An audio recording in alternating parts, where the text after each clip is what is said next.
ইফতারির মাত্র বাকি আছে 10 মিনিট, সামনে ইফতারি রেডি, পানিও রেডি, রোজাদার বয়া রইছে, খালি বারবার ঘড়ির মধ্যে তাকায়। সারা দিনে যেই পরিমাণ ঘড়ি না দেখছে 10 মিনিটের মধ্যে 13 বার ঘড়ির দিকে তাকায়। মুয়াজ্জিন মরলো, এখনো কেন আজান দেয় না, মাইকে কেন আওয়াজ দেয় না? ঠিক নেই, মাথা গরম, এখনো টাইম হয় নাই। কততে তাড়াতাড়ি ক্যালেন্ডার দেখ। আল্লাহ কয় ফেরেশতা তাকায় দেখ, মাত্র 10 মিনিট বাকি, পেটের মধ্যে প্রচন্ড ক্ষুধা, পানির পিপাসা, সামনেও খানা রেডি, পানিও রেডি, এরপরও কেন পান করে না, খায় না, ক্ষুধাও আছে।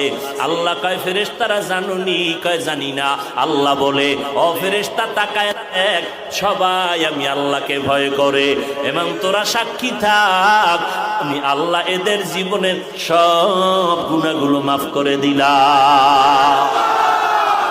আতিনা ফি দারে দুনিয়া না হাসান, আতিনা ফি দারে উকবা না হাসান, ইয়া গিয়াসাল মুস্তাগীসিন হদিনা লফতিখারা বিল উলুমে ওয়াল গিনা, হর গরি দে নেকো তু তৈয়ার হ্যায়, जो न मांगे उससे तू बेजार है।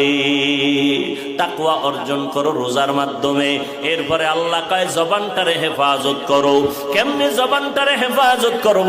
আল্লাহর ভয় অন্তরে ঢুকাইয়া কথা বলার আগে আল্লাহকে ভয় করো। কথা বললে আমার আল্লাহ খুশি হবে না বেজার হবে, এই চিন্তা করিয়া যখন চলবা তখন কিছুটা কন্ট্রোল হবে।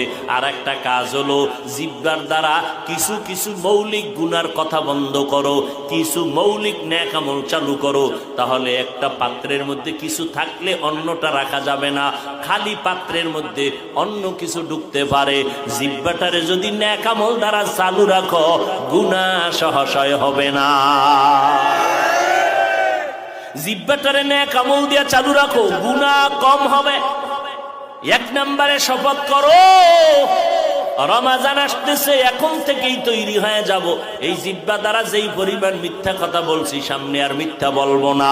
মিথ্যা বললে কলব মরিয়া যায়, চেহারার নূর নষ্ট হয়ে যায়, আমল নষ্ট হয়ে যায়। একটা মিথ্যাকে ঠিক রাখার জন্য হাজারো মিথ্যার তালি দেওয়া লাগে। মিথ্যা বন্ধ করে দাও। আল্লাহর নবী বলেন, মিথ্যাবাদী জাহান্নামী। মিথ্যার দ্বারা মানুষের জিন্দেগি বরবাদ হয়ে যায়। আল কিযবু ইহুলিক। আল্লাহ কোরআনে বলেন, ওয়াইলু ইয়াউমা ইযিল লিল মুকাদ্দিবিন, ওয়াইলু ইয়াউমা ইযিল লিল মুকাদ্দিবিন। মিথ্যাবাদীর জন্য ওয়াইল নামক জাহান্নাম। আল্লাহর নবী বলেন, ইয়া